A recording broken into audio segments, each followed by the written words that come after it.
Donc, cela nous amène au prochain dogme que les gens sur Terre supposent être correct, à savoir que la science a trouvé et compris les prétendues lois de la nature, ou les lois de tout et de rien.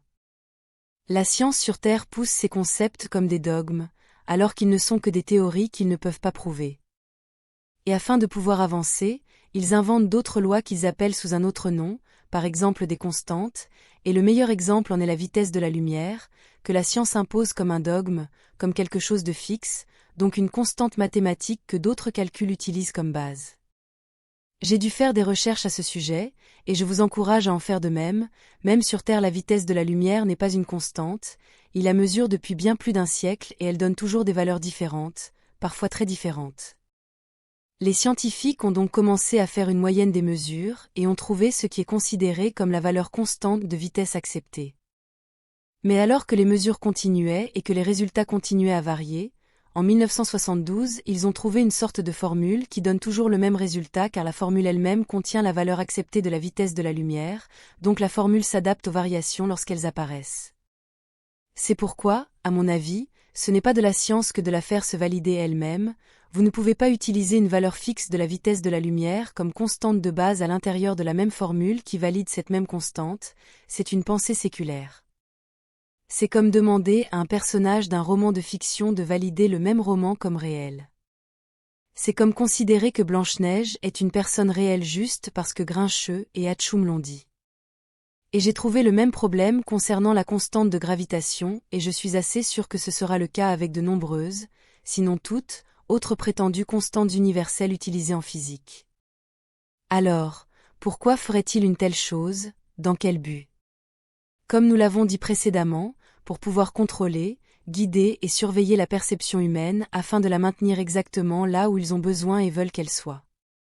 Cela provoque exactement ce que nous disons depuis un certain temps maintenant, que la science sur Terre, tout entière mais surtout la physique et les mathématiques, ne sont que des constructions autosuffisantes et auto-validantes qui ne reflètent pas le prétendu monde extérieur, mais qui sont utiles en tant que mécanisme de contrôle, comme le serait toute autre religion. Lorsque les scientifiques en robe blanche ne sont rien d'autre que les prêtres de cette religion, ceux qui doivent contenir et guider tout le monde pour se conformer à leurs règles et lois. Il y a deux sciences différentes sur Terre, celle pour le peuple, toute contenue, dogmatique et inflexible, ce qui fait s'effondrer la nature même et le but de la science, être curieux, poser des questions et remplacer les anciens concepts par de meilleurs, donc inutiles en tant que science mais utiles en tant que religion dogmatique. Et la deuxième science n'est pas accessible au public, une science réservée à la Kabbale, aux contrôleurs de la Terre et à leurs membres. C'est à ce niveau que se produisent de véritables avancées technologiques, et d'où de telles nouveautés sont réadaptées au niveau populaire de la science quand, et si, cela est utile pour la Kabbale et les contrôleurs. Cette autre science est énormément plus avancée que le niveau populaire officiel de la science, et elle inclut également une lourde coopération avec des espèces technologiquement très avancées non humaines venant d'autres mondes. Ce que les humains obtiennent en termes de technologie n'est que ce qu'ils veulent que les humains aient, et dans un but qui les avantage, et non la population humaine. Même les inventions qui semblent nouvelles et révolutionnaires comme Internet, ne le sont pas du tout, et ont des côtés sombres et horribles. On peut le voir comme la liberté de partager des informations à un niveau jamais vu auparavant sur Terre, mais c'est aussi loin que la plupart peuvent voir et en réalité, cela détruit la vérité et la pensée. Grâce à Internet, les contrôleurs ont développé le meilleur mécanisme ou moyen, pour cacher n'importe quoi en pleine vue, simplement en submergeant et inondant l'utilisateur avec un flot continu d'informations. Il ou elle ne peut plus savoir ce qui est réel et ce qui ne l'est pas car la personne est constamment bombardée de théories contradictoires innombrables.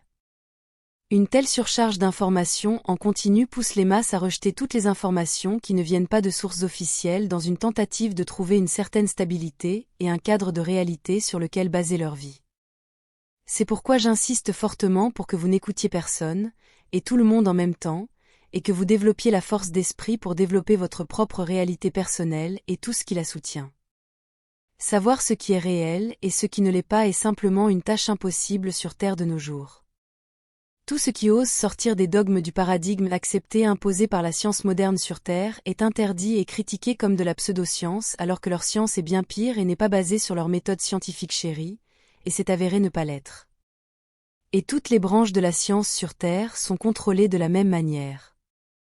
Elles sont toutes basées sur un conseil officiel socialement accepté de contrôleurs nommés pour chaque sujet, avec une hiérarchie de prêtres qui dicte à ceux en dessous ce qui est réel et ce qui ne l'est pas, comme je l'ai mentionné précédemment en utilisant les universités comme plateforme d'initiation.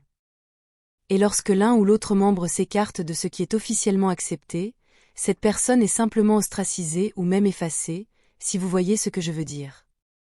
Tout ce qui a trait à la science sur Terre est de nature déterministe et mécanique, disqualifiant immédiatement tout ce qui est en dehors de leurs règles non scientifiques imposées uniquement à des fins de contrôle de la population,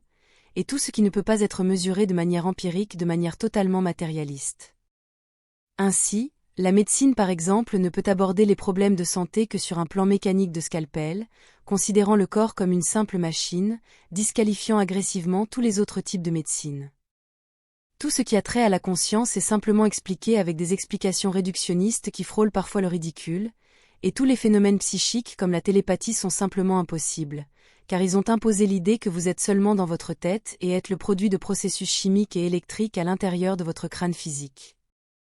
Cela amène les gens sur Terre à penser qu'il n'y a pas de but à la vie, que leur conscience disparaît après la mort et que tous leurs efforts pour donner un sens à leur vie sont futiles, et n'apporteront que des résultats douteux.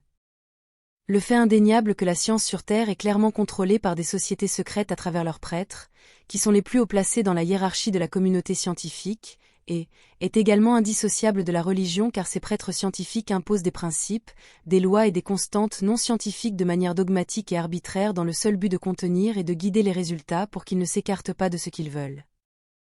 Tout ceci fait effondrer le but de la science elle-même. Sur Terre, la science n'est rien de plus qu'une autre religion, vendue au public comme si elle devait atteindre la vérité ultime, ingénieusement déformée et conçue pour être une construction autonome et auto-validante, qui non seulement n'élargit pas les connaissances, mais est conçue pour maintenir la perception de l'esprit humain dans un corridor de pensée et de perception accepté et contrôlé.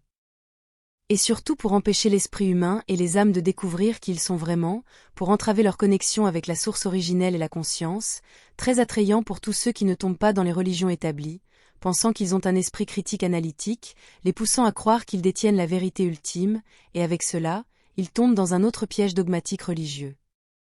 La science doit être libre, pour tout le monde, flexible et curieuse, et surtout elle ne doit jamais être dogmatique. Sinon ce ne sera tout simplement pas de la science sur Terre est une religion déguisée en une vérité respectable.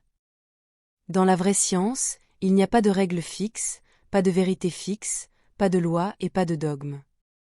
Seulement des concepts que nous acceptons comme étant les meilleurs que nous puissions trouver, mais seulement pour l'instant, demain sera un autre jour.